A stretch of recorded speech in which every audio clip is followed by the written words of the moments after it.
우리 대한민국 사회에 기독교인이 얼마나 되는가? 통계는 전체 인구의 28%라고 말하고 있습니다. 1340만 명입니다.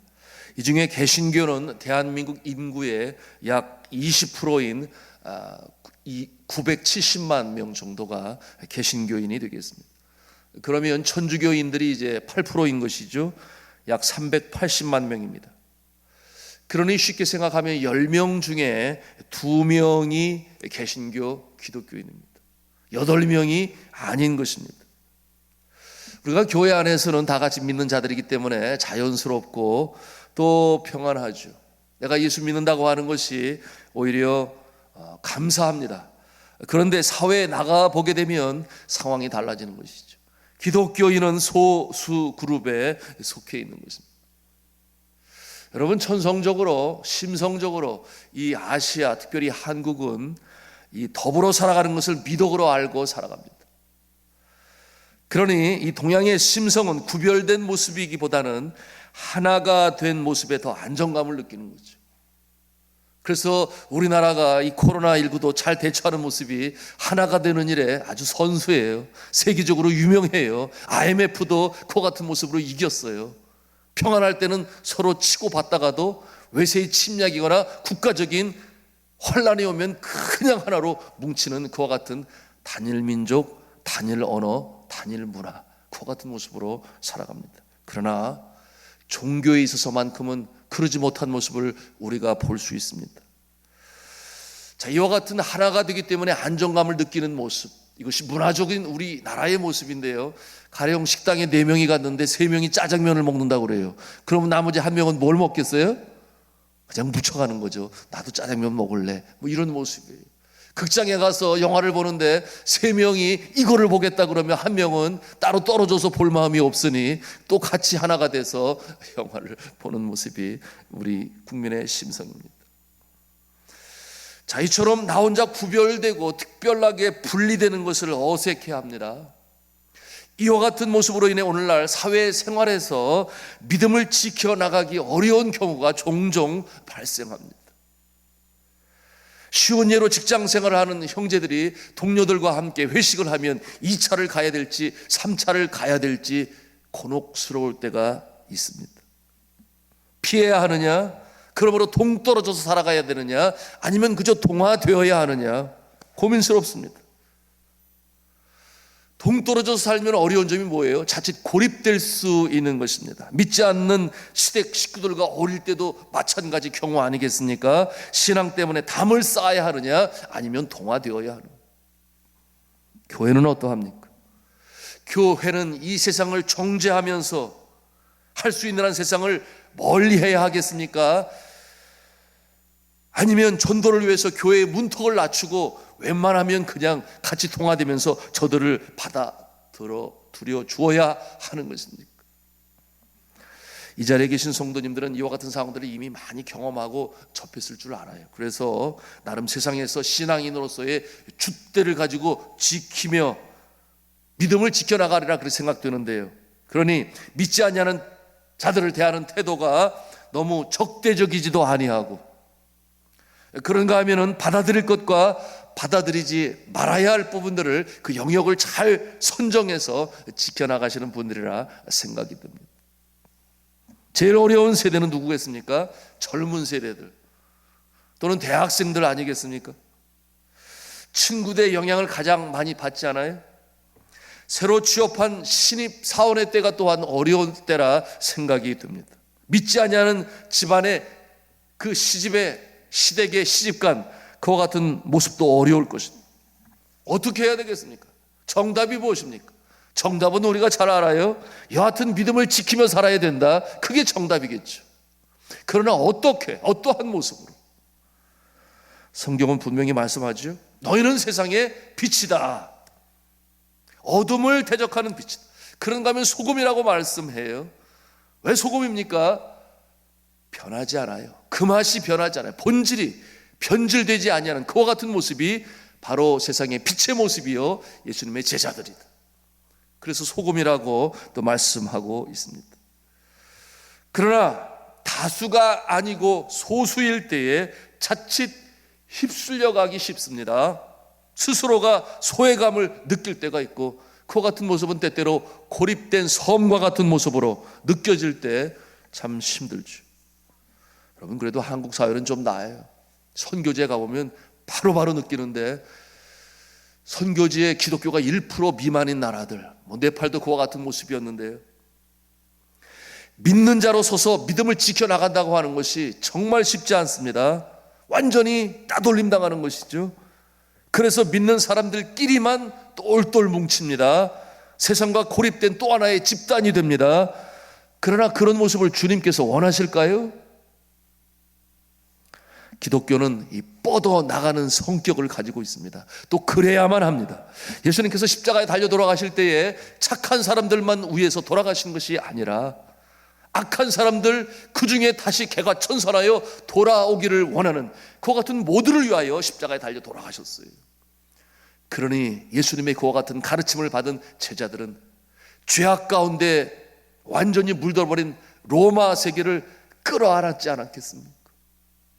거기에 핍박이 따르고 헌신이 있었고 박해가 있었으나 그러나 저들을 끌어안았습니다. 복음으로 다가갔습니다. 그래서 그 거대한 세력에도 동화되지 아니하고 휩쓸리지 아니하고 자신의 믿음을 지켜 행함으로 오히려 어떤 모습이 됐어요? 저들을 변화시키는 일에 주역이 됩니다. 그것이 기독교의 복음에 살아있는 능력이요 힘인 것이죠. 우리에게도 이러한 강한 믿음과 더불어 이 세상에서는 사랑으로 선한 일로 영향력을 미칠 수 있어야 하는 자리에 서 있어야 하는데요, 방법은 하나입니다. 말씀과 기도로 무장을 해야 됩니다. 빛의 갑옷을 입어야 합니다. 날마다 더러운 옷을 벗어버리고 새 옷을 입어야 합니다. 아니면 무너지기 십상이에요. 우리들의 자녀들도 그리하도록 영적 지도와 훈련이 필요합니다. 그래서 교회는 성격상 믿음의 사람들에게는 예배의 자리일 뿐만 아니라 위로부터 주시는 하나님의 은혜를 힘입고 다시금 재충전을 받고 다짐과 결단을 하는 훈련센터의 기능도 가지고 있음을 우리가 알 수 있어야 합니다. 왜 꼭 그렇게 해야 됩니까? 이런 질문할 수 있겠어요. 왜냐하면 이 길이 영생을 얻는 길이요, 심령의 평강을 얻는 길이요, 동시에 병든 세상을 치유하는 길이요, 하늘에서 이루신 하나님의 뜻이 이 땅에 이루어지게 하는 일에 바로 이와 같은 역할로 우리가 교회가 살아야 하기 때문에 그러한 것입니다. 그래서 이 새벽에도 기도하는 거예요. 말씀으로 무장하고 기도할 때 능력 받아서 이 세상에 살아가고 있으나 속하지 아니하고 이 세상에 두 발을 딛고 있으나 천국 백성으로 살아가는 모습이 바로 우리의 모습이 되어야 한다, 그런 말씀이에요. 그런데 이스라엘 백성들은 그러지 못했어요. 이것이 선지자들의 외치는 아픔이요, 이것이 선지서를 통해서 우리가 계속해서 반복적으로 읽고 있는 그런 내용인데요, 이스라엘 백성들이 흔들렸습니다. 가나안 땅에 정착하고 보니 그곳에 살고 있는 가나안 족속은 이미 오랫동안 농사를 짓는 일에 훈련된 사람들이었어요. 이스라엘인들은 광야에서 40년이라는 세월을 보냈습니다. 그 이전에는 노예의 모습으로 이집트에서, 애굽에서 일을 하고 거기서 주는 삭스를 받으며 그와 같은 모습으로 살다가 농사를 짓는 가나안 땅에 들어가고 보니 삶의 패턴이 달라요. 전통적으로 이스라엘 백성들은 유목민이었습니다. 양들을 치는 일을 했던 그와 같은 모습이었어요. 그러니 비가 너무나 소중한데 이 가나안 족속들은 비를 얻기 위하여 바알과 아스타롯 신전 앞에서 비윤리적인 술에 취해 그런가 하면은 음행을 행하는 그와 같은 모습으로 비를 부르는 행위를 합니다. 우상을 섬깁니다. 주변 국가들도 마찬가지였어요. 오직 그 땅에서 하나님만을 경외하는 자들은 이스라엘 백성들 외에 아무도 없었습니다. 고립된 섬과 같은 모습이었어요. 주변 국가 족속들도 전부 다 같이 하나님을 섬기지 아니하는 자기들의 신을 섬기는데 대부분이 이 아스다롯과 바알 신을 섬기는 그와 같은 모습이었어요. 동화될 것인가 구별될 것인가, 이와 같은 갈등, 곤혹스러운 모습이 있어요. 그런가 하면은 이웃 나라들과 평화를 유지하기 위하여 협정을 맺어야 될 것인가? 저들을 적대시하여 구별된 모습으로 살 것인가?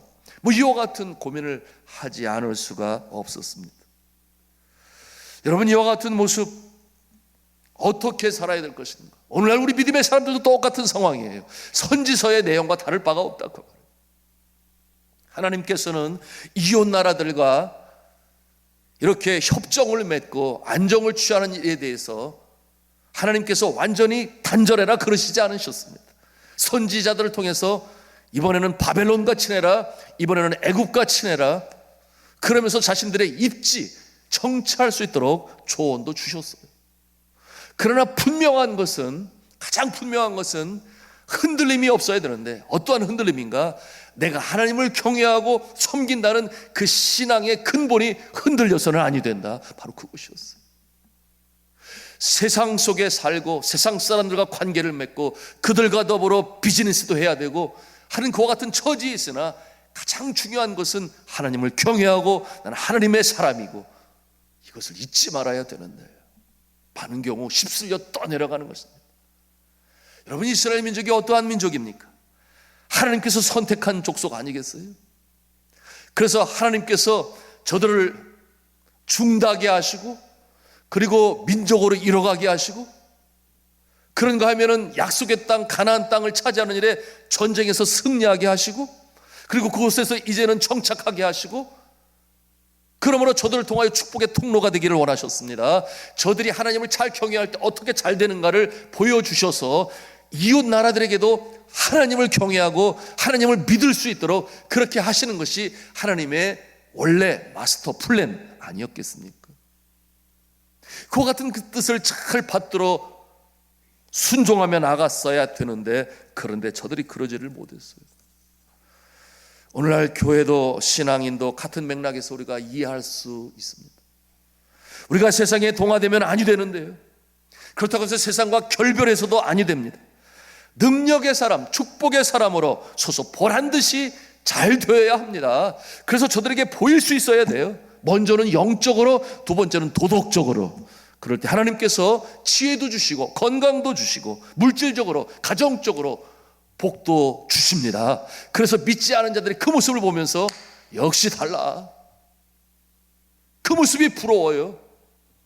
어떻게 도덕적으로 그렇게 고결하게 설 수 있냐. 한편으로 미워하다가도 한편으로 그래, 저렇게 살아야 돼,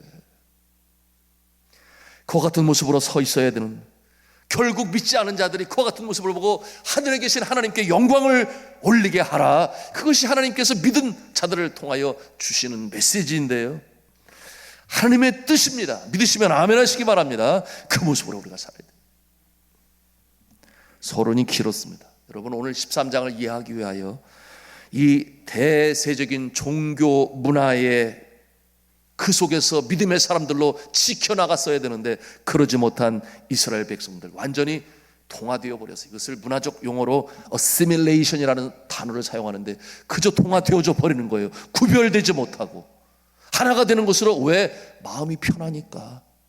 더불어 사는 것을 강조하는 이와 같은 심성 속에 그럴 수밖에 없는, 그러나 분명한 것은 구별되어야 할 존재로 지킬 것은 지켜야 되는데 그러지 못한 모습이 오늘 시대의 모습이다, 그 말이에요. 이스라엘 백성들이 큰 잘못을 범합니다. 이방 종교 문화에 동화되어 버리고 만 것이죠. 하나님께서 이스라엘 백성들을 잘 되게 해주셨잖아요. 말씀드린 것처럼 그 땅에서, 약속의 땅에서, 젖과 꿀이 흐르는 땅에서 영적으로 도덕적으로 똑바로 서기를 원했는데 그냥 저들 같이 있는 사람들 속에 있는 그 종교 문화에 동화되어 버려버렸어요. 바알신을 섬기고 향락 문화로, 두 단어라고 그랬어요. 술 취함, 음행, 이 두 가지가 그 신전에서 행해질 정도로. 그러니 이 세상적인 마음을 가지고 있으면 유혹 아니겠습니까? 유혹. 오늘도 얼마나 큰 유혹이에요. 이 성적 유혹이, 물질적인 유혹이 얼마나, 향락 문화가 유혹 아니겠습니까? 그 넘어가 버리고 만 거예요. 그러니 어떤 일이 벌어집니까? 멸망이 시작된 것이죠. 여러분, 1절 말씀부터 16절까지가 계속 그와 같은 내용 선지자는 낱낱이 지적합니다. 드러내고 있어요. 1절 말씀이 서론인데 전체를 보여주고 있습니다. 같이 1절 말씀 읽겠습니다. 시작. 에브라임이 말을 하면 사람들이 떨어도다. 그가 이스라엘 중에서 자기를 높이더니 바알로 말미암아 범죄함으로 망하였거늘. 1절 한 절이 13장 전체의 내용을 아주 축약해서 보여주고 있습니다. 그처럼 잘 나가던 에브라임 지파가 전쟁에서 승리하고 10지파 중에 최고의 지파, 북왕국 이스라엘의 대표적인 지파. 그런데 그렇게 자기를 높이더니 결국은 멸망의 길로 치닫게 된 것은 우상을 섬겼기 때문에, 받아들였기 때문에, 동화되어져 버리고 말았기 때문에. 그런데 이와 같은 역사가 어떻게 나타나는가? 이미 그 1절에 나타나 있어요. 그 내용이 뭔가 보니 자기를 높이더니, 그렇게 말씀하고 있어요. 자기를 높이더니. 이어지는 말씀이 바알로 말미암아 범죄하였으므로 망하였거늘, 그렇게 말씀하고 있어요. 우리의 가슴에 새겨야 할 영적 교훈인 것입니다. 자기를 높이더니. 교만인 것이죠. 그와 같은 자리에, 높은 자리에, 권세의 자리에, 남들이 부러워할 자리에 높여주신 분이 하나님이신데, 하나님은 뒷전이에요. 자기를 높이더니. 그러니 그 원인과 결과가 어떠한지 우리가 볼 수 있는 것입니다. 자기를 높이더니 결국 그와 같은 모습 때문에 바알을 섬기게 된 것입니다. 정말 주의해야 될 것이 바로 이 교만인데요. 교만은 패망의 선봉장이라고 그랬어요. 우리가 사업이 잘 되어 물질의 복을 받아요. 자녀가 잘 되니 그것이 남들의 부러움이 되고 나의 마음의 기쁨이 되고, 사회적 신분이 상승되어 권세자의 자리에 앉을 수 있습니다. 이와 같은 모든 것들이 하나님의 은혜로 되어지는 것이에요.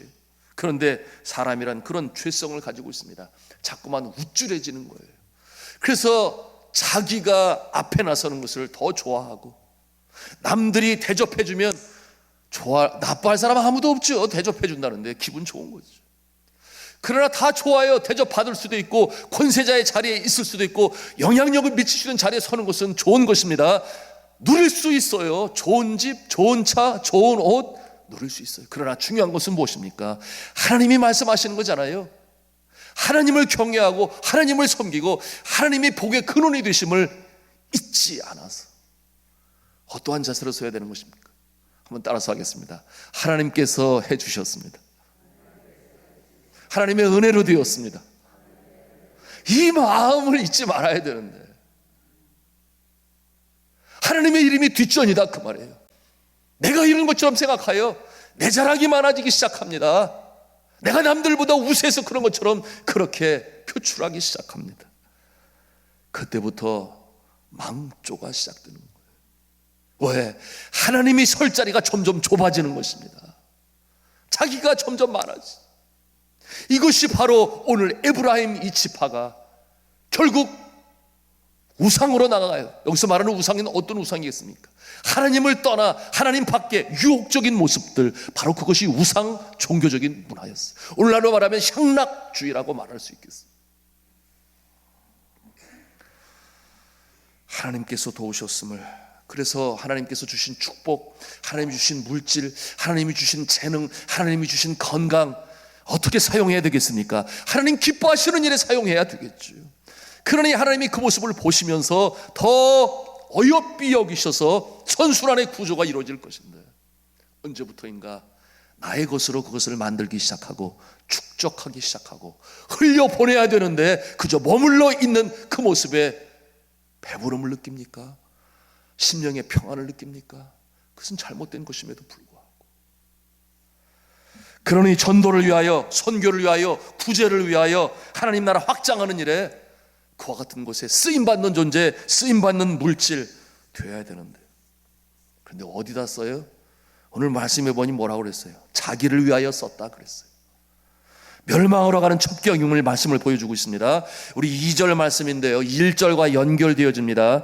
우리 2절 말씀에 보면 뭐라고 그랬어요? 주어는 에브라임입니다. 1절의 주어 에브라임이 연결되어지는데, 그들은 더욱 범죄하여 그 은으로 누구를 위하여? 말씀해 보니 자기를 위하여, 자기를 위하여 우상을 부어 만들고 복 주시고 번성케 하신 하나님을 위하여가 아니고 자기를 위하여. 이것을 오늘날 뭐라고 그러냐면 기복신앙이다, 그렇게 얘기를 해요. 기복신앙, prosperity theology라는 말을 사용하는. 그저 내가 잘 되고 내가 건강하고 내 자녀가 잘 되고 좋은 집에 살고 좋은 차 끌고 좋은 옷 입고 그러면 됐어라고 생각하는, 그래서 예수를 믿고 열심히 신앙생활하는 모습, 기복신앙, 자기를 위하여. 여러분, 우리의 하나님의 말씀 뜻은 하나님의 영광을 위하여, 하나님을 위하여. 그래서 하나님이 복의 근원이 되시니 하나님께서 그 모습을 보시고 복의 복을 더하시는 거예요. 그러면 더더욱 감사한 마음으로 주님 기뻐하시는 일에 쓰임받는 존재가 되는, 이것이 바로 우리 믿음의 사람들의 모습인데요.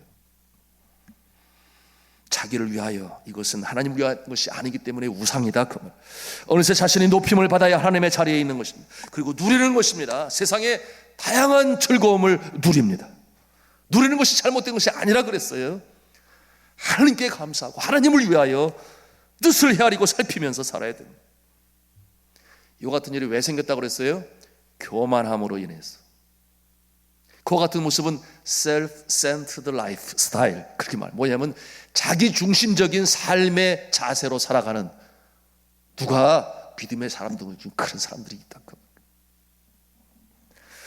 2절의 후반부에 보니 뭐라고 그랬어요? 2절의 후반부에 보니 그들은 말하기를 송아지와 입을 맞출 것이라 하도다. 그들이 스스로 말을 해요. 송아지와 입을 맞출 것이다. 이 송아지는 자신의 은으로 만든 우상이에요. 자신의 뜻에 따라 자신의 뜻으로 자신의 마음대로 만들어 놓은, 그리고 자신이 입을 맞추는, 사랑하는 그와 같은 것, 무엇이 있습니까? 자신을 돌이켜볼 수 있어야 되는데, 송아지의 입을 맞추겠다, 이와 같은 모습은 신앙생활이 하나의 유의적인 생활이 되고 말았다. 유의적인 생활, 신앙생활이 유의적인 생활이 될 수 있는가? 왜 없겠습니까? 여러분, 바알과 아스타로스는 풍요와 다산의 신으로서 자신들이 주술적인 행위로 또는 성전 예식을 통해 신을, 그 마음을 움직일 수 있다, 그렇게 그들은 여겼어요.